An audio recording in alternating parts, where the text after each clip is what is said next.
자비로운 아버지 하나님, 이 아름다운 안식일 아침 저희가 주님을 예배하러 모였사오니 이곳에 강림하셔서 저희의 기도와 찬양과 경배를 받아 주시옵소서. 오늘도 저희가 주의 말씀을 기다리오니 주여 우리에게 말씀해 주셔서 이 말씀이 어둡고 어지러운 세상에서 우리 발에 등불이 되게 해 주시옵소서. 이제 저희가 예배를 시작하오니 모든 순서를 통하여 오직 아버지 홀로 영광받아 주시옵시기를 예수 그리스도의 이름으로 기원하옵나이다. 아멘. 교동문 762장 경배와 찬양. 할렐루야. 그의 성소에서 하나님을 찬양하며 그의 권능의 궁창에서 그를 찬양할지어다. 그의 능하신 행동을 찬양하며 그의 지극히 위대하심을 따라 찬양할지어다. 나팔 소리로 찬양하며 비파와 수금으로 찬양할지어다. 소고치며 춤추어 찬양하며 현악과 퉁소로 찬양할지어다. 큰 소리 나는 제금으로 찬양하며 높은 소리 나는 제금으로 찬양할지어다. 호흡이 있는 자마다 여호와를 찬양할지어다. 할렐루야.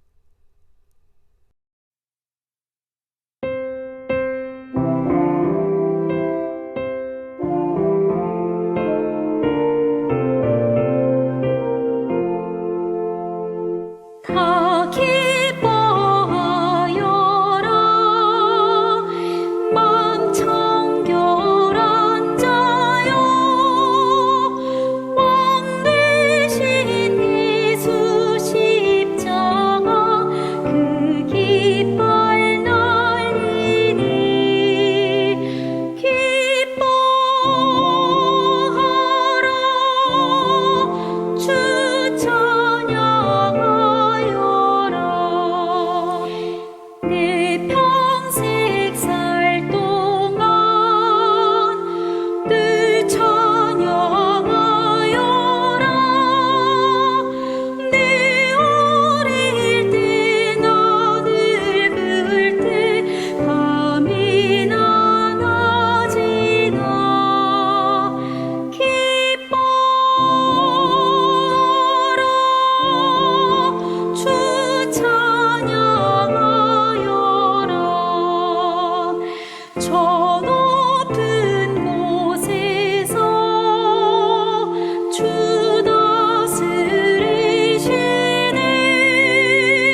먼저 하나님의 말씀 사무엘상 2장 30절을 제가 봉독하겠습니다.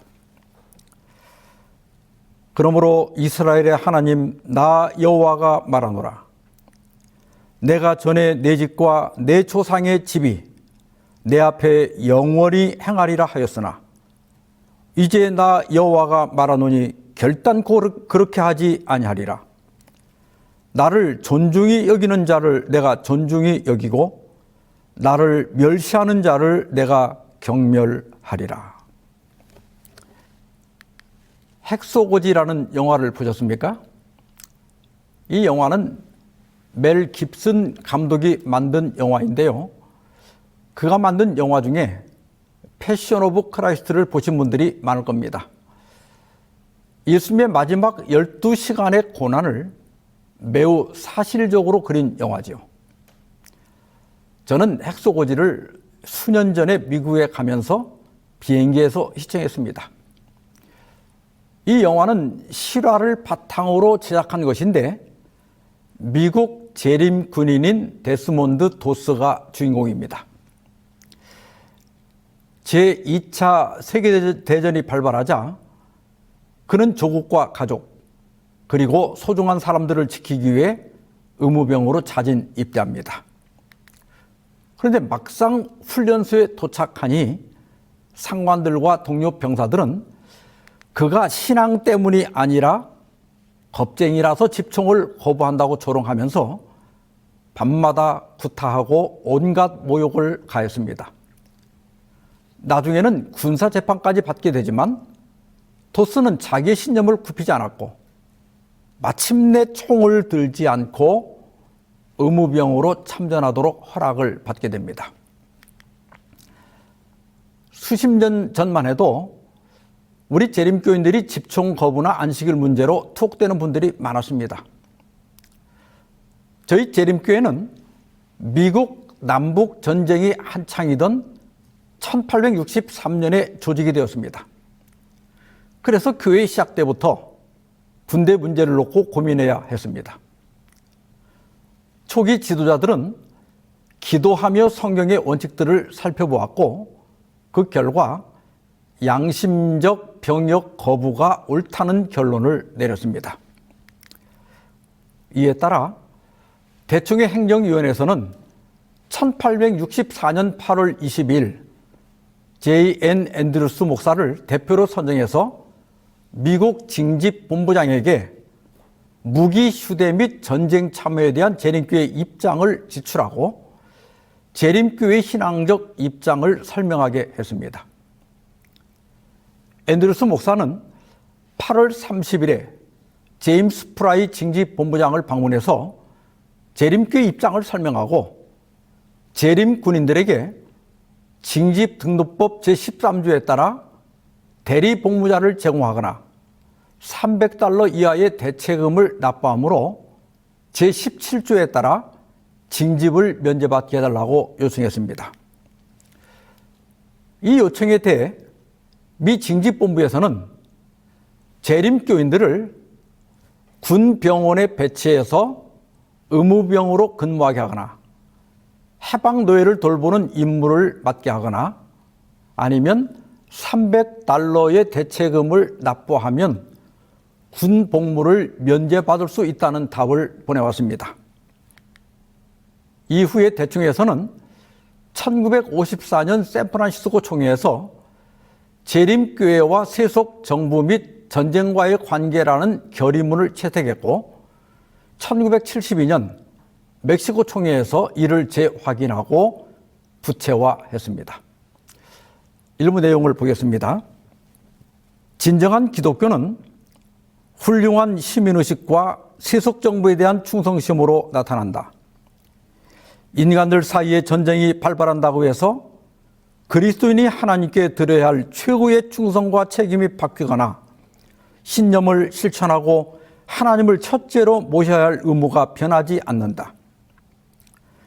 사람의 생명을 멸하기 위해서가 아니라 구원하기 위해 이 땅에 오신 예수 그리스도를 통해 맺은 하나님과의 동역은 재림교인들로 하여금 비전투적 입장을 옹호하게 한다. 곧 거룩한 주님의 본을 따라 인간의 생명을 빼앗지 않고 오히려 그것을 구하기 위해 가능한 모든 봉사를 바치는 것이다. 그리고 마지막에는 이 결의문의 성격을 이렇게 정의하고 있습니다. 이 결의문은 교인들을 구속하는 엄격한 입장이 아니라 각 교인이 스스로 상황을 판단할 수 있도록 지침을 제공하는 것이다. 군복무와 관련한 재림교회의 공식 문서들과 지침을 정리하면 이렇습니다. 첫째, 재림교회는 신앙적 갈등의 가능성 때문에 자발적 입대를 권장하지 않는다.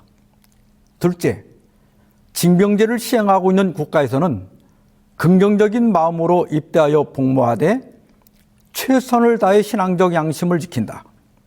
셋째, 재림교회는 전투병이나 비전투병 혹은 대체 복무를 선택하는 데 있어서 개인의 양심과 선택을 존중한다. 넷째, 재림교회는 비전투병 입장을 옹호하지만 이것은 구속력 있는 규정이 아니며 교인들의 선택에 어떤 판단도 하지 않는다. 다섯째, 교회는 양심을 대신하는 것이 아니라 양심을 돕는다.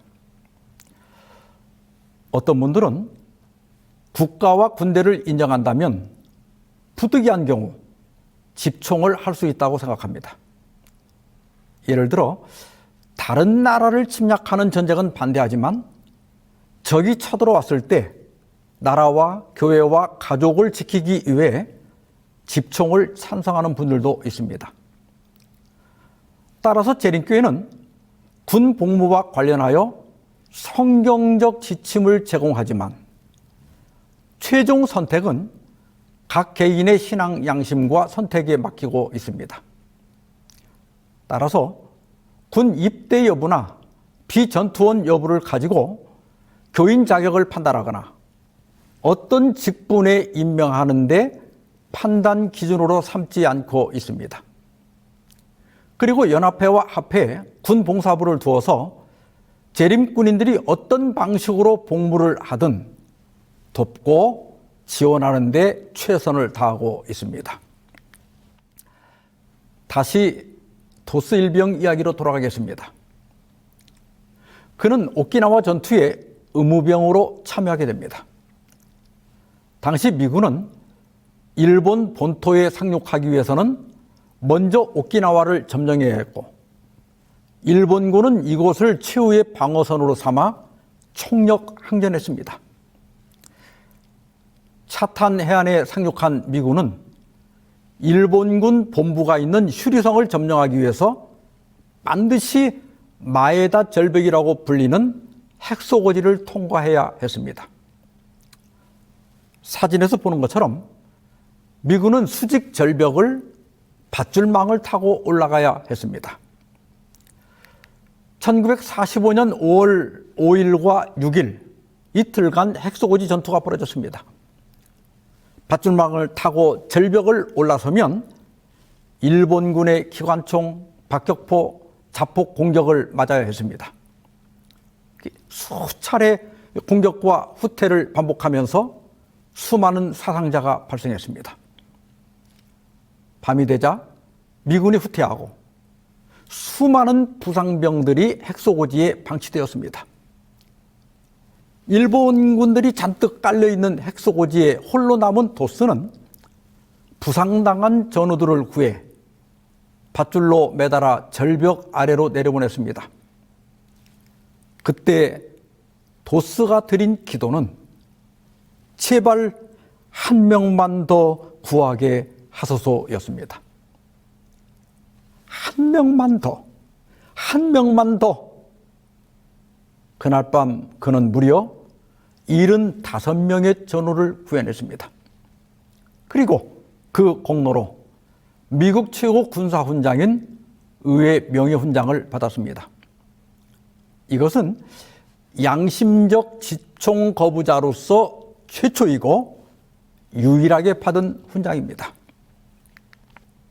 일찍이 프랑스 철학자 장폴 사르트르는 인생은 B, 탄생과 D, 죽음 사이의 C, 선택이다라고 했습니다.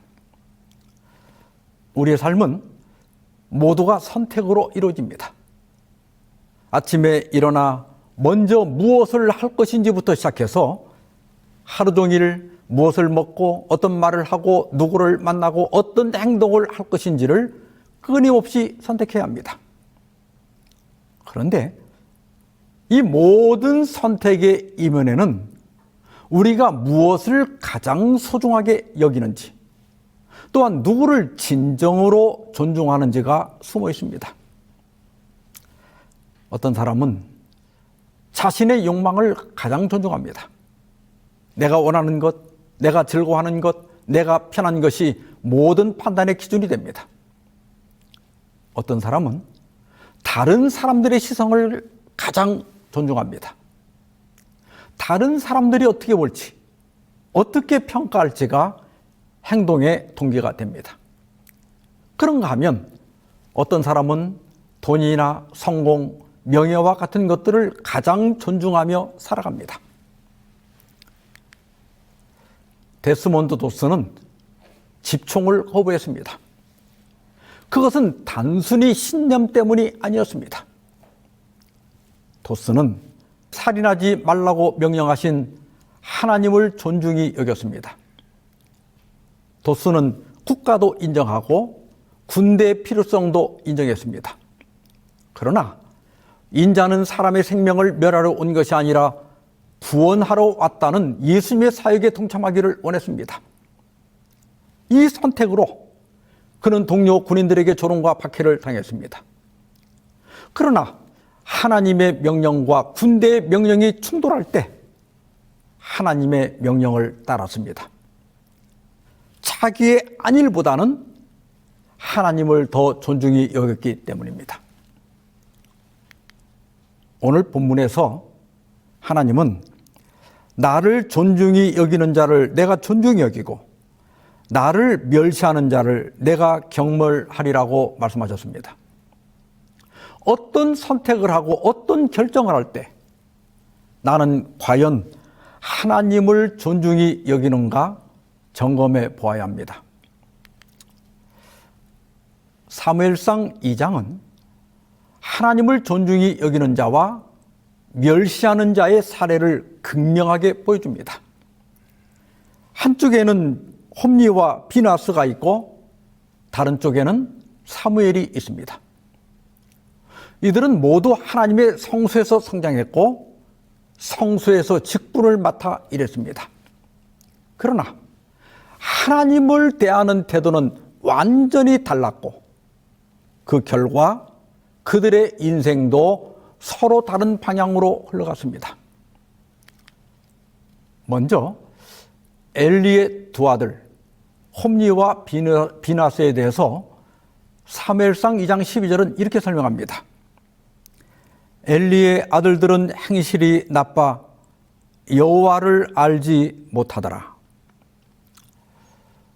여기 행실이 나빠의 원어적 의미는 쓸모없음, 무익함이라는 뜻이고 좀 더 강한 의미로는 사악함, 파괴적인 것을 의미합니다. 그들은 아버지 덕분에 제사장이 되었지만 그들의 사역은 무익할 뿐 아니라 오히려 사악하고 파괴적이었다는 겁니다.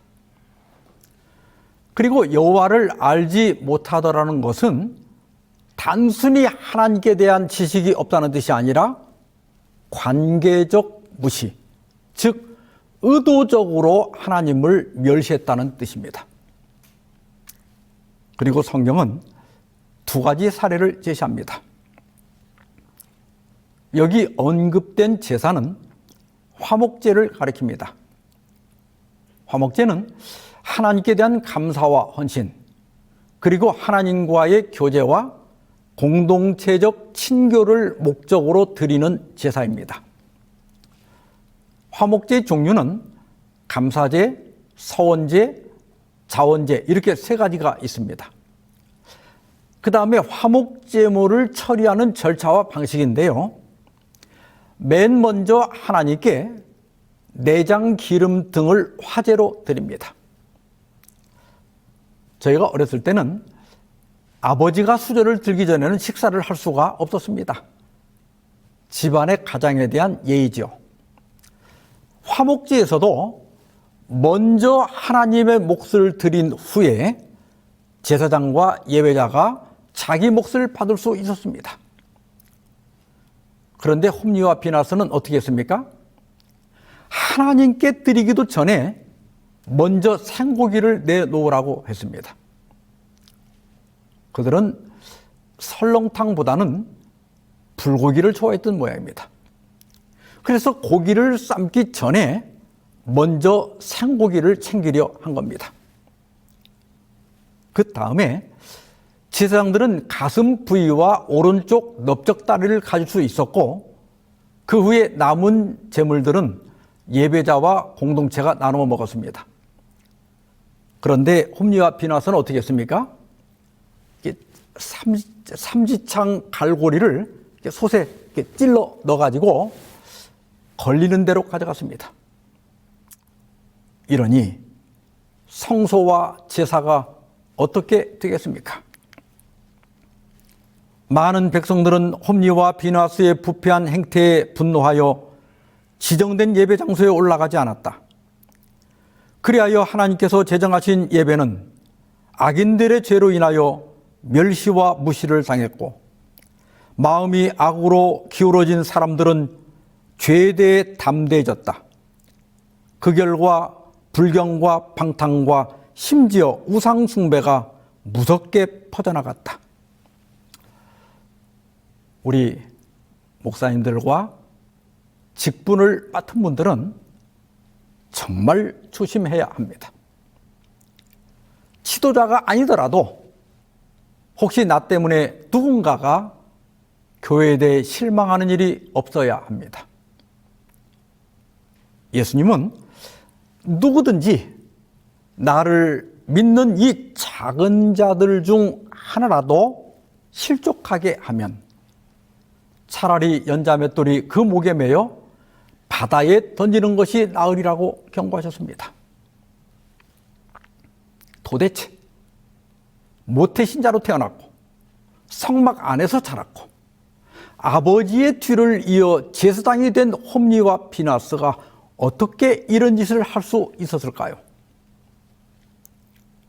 이 소년들의 죄가 여호와 앞에 심히 크면 그들이 여호와의 제사를 멸시함이었더라. 여기 멸시했다는 것은 경멸했다, 업신여겼다는 뜻입니다. 그들은 하나님을 존중하지 않았습니다. 이런 짓을 해도 당장 어떤 형벌이 떨어지지 않으니까 대놓고 하나님을 멸시한 겁니다. 지금도 우리 곁에는 수많은 홈리와 비나스가 있습니다. 하나님을 두려워하며 그에게 영광을 돌리라는 첫째 천사의 기별은 불신자들에게만 하신 말씀이 아닙니다. 우리도 하나님을 멸시하는 것이 없는지 돌아봐야 합니다. 그런데요, 그들의 죄는 이걸로 끝이 아닙니다. 아주 끝판왕을 보여줍니다. 엘리가 매우 늙었더니 그의 아들들이 온 이스라엘에게 행한 모든 일과 회막문에서 수종드는 여인들과 동침하였음을 듣고, 이때 엘리는 90살쯤 되었을 겁니다. 그리고 홈리와 비느하스는 30대였고 이미 결혼한 상태였습니다. 그런데 하나님의 제사를 멸시하는 것도 모자라 이젠 회막문에서 일하는 여인들을 성폭행까지 한 겁니다. 사람 좋은 엘리도 더 이상은 참을 수가 없게 되었습니다. 그는 홈리와 비나스를 불러 그들의 악행을 책망하고 그들이 얼마나 심각한 죄를 저질렀는지를 경고합니다. 사람이 사람에게 범죄하면 하나님이 심판하시려니와 만일 사람이 여호와께 범죄하면 누가 그를 위하여 간구하겠느냐 하되 그들이 자기 아버지의 말을 듣지 아니하였으니 이는 여호와께서 그들을 죽이기로 뜻하셨음이더라. 사람이 사람에게 범죄한 것은 재판이나 중재를 통해 해결할 수 있고 또한 속건제를 통해 피해 보상과 화해가 가능했습니다. 그러나 하나님께 짓는 죄는 중재할 길이 없다는 겁니다. 따라서 엘리는 최선을 다해 엄중하게 경고했습니다. 홈리와 비나스는 어떻게 했습니까? 그들이 자기 아버지의 말을 듣지 아니하였으니 이는 여호와께서 그들을 죽이기로 뜻하셨음이더라. 이제 하나님도 그들을 포기했습니다. 신약시대의 용어로 말하면 그들은 성령 거역죄에 빠진 겁니다. 거절한 모든 빚의 한 줄기, 멸시하고 무시한 모든 경고, 방종한 온갖 정욕, 하나님의 율법을 범한 모든 죄는 반드시 뿌린 대로 수확을 거두게 될 씨앗이다. 하나님의 영은 완고하게 거절하는 죄인에게서 마침내 떠나신다. 그렇게 될 때 영혼의 악한 정욕을 제어한 능력이 없어지고 사탄의 원한과 저기로부터 보호를 받지 못하게 된다. 이미 마음이 완고하게 굳어버린 그들은 아버지의 엄중한 책망을 들었지만 악행을 멈추지 않았습니다. 마침내 하나님의 사람, 곧 선지자가 와서 엘리를 책망합니다. 너희는 어찌하여 내가 내 처소에서 명령한 내 재물과 예물을 밟으며 네 아들들을 나보다 더 중히 여겨 내 백성 이스라엘이 드리는 가장 좋은 것으로 너희들을 살찌게 하느냐. 선지자가 지적한 엘리의 치명적인 죄는 무엇입니까? 하나님보다 아들들을 더 중히 여긴 겁니다. 홈리와 비나스는 진작에 제사장직에서 파면되어야 했습니다. 그러나 엘리는 자식 사랑에 눈이 멀어 그들을 처벌하지 않고 그냥 두었습니다. 나는 과연 무엇을 더 중히 여기고 있는가? 나 자신을 살펴보아야 합니다. 하나님보다 돈을 더 중히 여기는 사람은 하나님의 말씀보다 돈 버는 일을 우선순위에 둡니다. 하나님보다 사람들의 인정을 더 존중하는 사람은 하나님이 기뻐하시는 일보다는 사람들이 좋아할 일을 선택합니다. 하나님보다 자신의 평안함을 더 중요하는 사람은 하나님의 부르심보다 자신의 안락함을 추구합니다.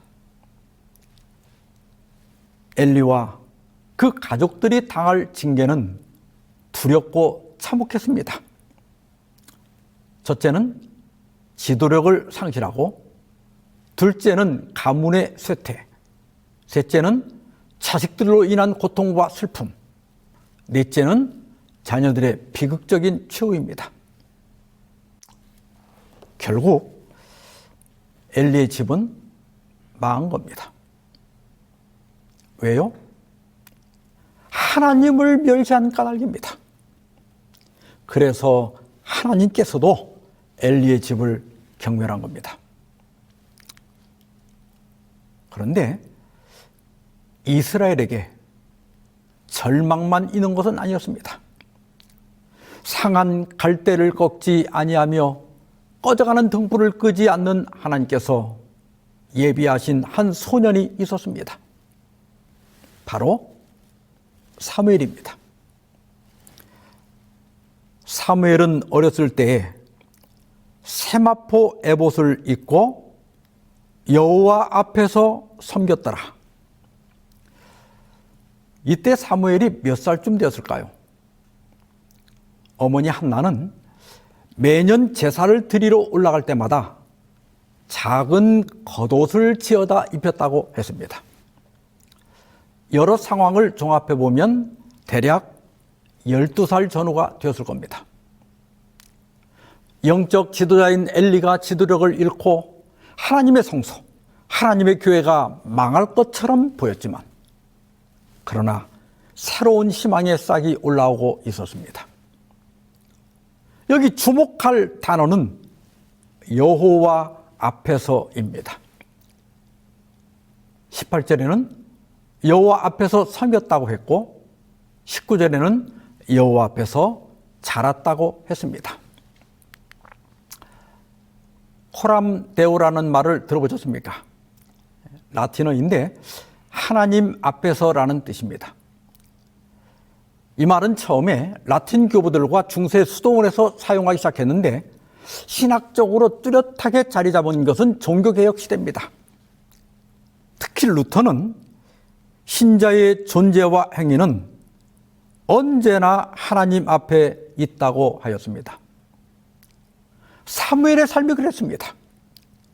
그는 여호와 앞에서 섬겼고 여호와 앞에서 자랐습니다. 사무엘은 늘 하나님의 시선을 의식하며 행동했습니다. 이것이 바로 하나님을 존중히 여기는 삶입니다. 사무엘이 코람데우의 삶을 산 결과가 26절에 기록되어 있습니다. 아이 사무엘이 점점 자라매 여호와와 사람들에게 은총을 더욱 받더라. 이 말씀은 예수님의 소년 시절에 대한 묘사와 흡사합니다.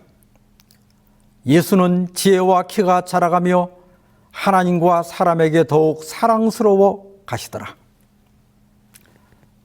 사무엘은 하나님을 존중히 여겼고 그런 사무엘을 하나님께서도 존중히 여기셨고 그 결과 사람들에게도 사랑을 받게 되었습니다. 코람데우의 삶을 산 사무엘은 오늘날에도 우리에게 중요한 교훈을 줍니다. 하나님을 존중한다는 것은 추상적인 개념이 아니라 매우 구체적인 삶의 자세입니다. 그것은 하나님의 말씀을 인생의 기준으로 삼는 것이고 하나님의 뜻을 자신의 뜻보다 우선시하는 것이며 하나님과의 관계를 삶의 가장 소중한 부분으로 여기는 겁니다. 하나님께서는 매일 매순간 우리의 선택을 지켜보고 계십니다. 우리가 하나님을 존중하는지 아니면 다른 것들을 더 존중하는지 말입니다. 그리고 우리의 선택에 따라 하나님께서도 우리를 대하십니다. 사랑하는 성도 여러분, 사무엘과 엘리의 두 아들의 이야기는 바로 우리 각자의 이야기입니다. 우리 앞에는 두 개의 길이 놓여 있습니다. 하나님을 존중하는 길과 하나님을 멸시하는 길입니다.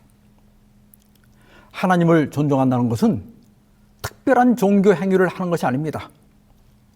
그것은 우리의 일상적인 선택 하나하나에서 하나님을 인정하고 하나님의 뜻을 구하며 하나님의 말씀을 기준으로 살아가는 것입니다.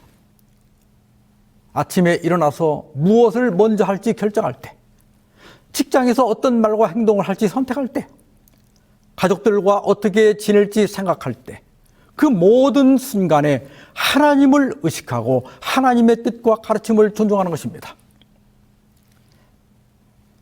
하나님을 멸시한다는 것도 하나님을 욕하고 부인하는 것만이 아닙니다. 그것은 하나님의 존재를 인정하면서도 실제로는 다른 것들을 더 중요하게 여기는 겁니다. 내 평안함, 내 성공, 내 체면, 내 욕망이 하나님보다 더 중요해지는 순간 우리는 하나님을 멸시하는 것입니다. 엘리의 아들들은 제사장의 아들로 태어나서 하나님의 성소에서 자랐지만 결국은 하나님을 멸시하는 길을 선택했습니다. 반면에 사무엘은 똑같은 환경에서 자랐지만 하나님을 존중하는 길을 선택했습니다. 여러분, 환경이 우리의 운명을 결정하는 것이 아닙니다. 우리의 선택이 우리의 운명을 결정하는 겁니다. 오늘 본문에서 하나님은 엄숙히 선언하십니다. 나를 존중히 여기는 자를 내가 존중히 여기고 나를 멸시하는 자를 내가 경멸하리라. 이것은 변하지 않는 하나님의 원칙입니다. 이것은 구약 시대에만 적용되던 법칙이 아닙니다. 지금도 살아있는 하나님의 약속입니다. 사무엘처럼 하나님을 존중하는 삶을 선택합시다. 그러면 하나님께서도 나를 존중히 여기실 겁니다. 나의 기도를 들으시고 나의 걸음을 인도하시며 나의 삶을 통해 하나님의 영광을 나타내실 것입니다. 매일 나의 삶을 점검하며 사시기 바랍니다. 나의 시간을 어디에 가장 많이 쓰고 있는가? 나의 관심은 무엇에 가장 집중되어 있는가? 나의 대화의 주제는 주로 무엇인가? 나의 기도는 무엇을 가장 많이 구하는가? 이 질문들에 대한 정직한 답변을 통해 내가 진정 무엇을 가장 존중히 여기며 살고 있는지 알 수 있을 겁니다. 만약 하나님이 아닌 다른 것들이 우리 마음의 첫 자리를 차지하고 있다면 지금이라도 그것을 내려놓아야 합니다. 하나님을 우리 삶의 중심으로 우리 마음의 왕자로 모셔드려야 합니다. 매일 아침 하나님께 우리의 하루를 드리며 오늘 하루도 주님을 존중하며 살게 해달라고 기도해야 합니다. 하나님께서는 당신을 존중하는 자들을 결코 부끄럽게 하지 않으십니다. 사무엘이 그랬던 것처럼 하나님께서는 당신을 존중하는 자들과 함께 계시며 그들의 말이 하나도 땅에 떨어지지 않게 하십니다. 하나님께서는 그들을 당신의 귀한 종으로 이 세상의 빛과 소금으로 사용하십니다. 이 약속을 믿고 오늘부터 새로운 결심으로 하나님을 존중하는 삶을 살아가시기 바랍니다. 그리하여 여러분 모두가 사무엘처럼 하나님과 사람들에게 은총을 받는 복된 삶을 살아가시기를 바라면서 오늘 말씀을 마치겠습니다. 기도하십시다. 자비하신 하나님 아버지, 내 입의 말과 마음의 묵상이 주께 연락되기를 원합니다. 주님을 존중히 여기는 삶을 살게 도와 주시옵소서. 주님의 말씀을 삶의 기준으로 삼고 하나님의 뜻을 우선시하고 하나님과의 관계를 가장 소중하게 여기도록 저희를 인도하여 주시옵시기를 예수님의 이름으로 기도하옵나이다. 아멘.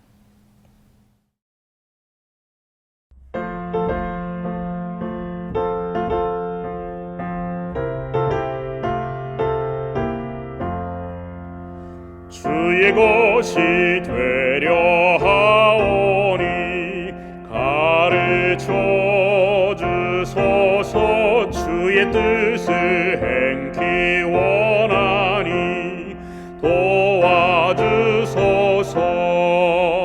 온전히 주의 것이 되고자 온전히 내가 약속합니다. 세상 쾌락 부귀 명예는 정함이 없으니 오베 예수 얻기 위하여 버릴 맘 있네. 온전히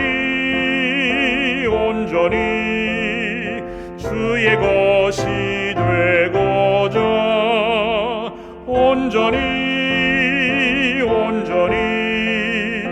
내가 약속합니다. 꿈결 같은 세상 영화를 모두 다 버려도 예수 나와 함께 계시면 안위 됩니다. 온전히 주의 것이 되고자 온전히 내가 약속합니다.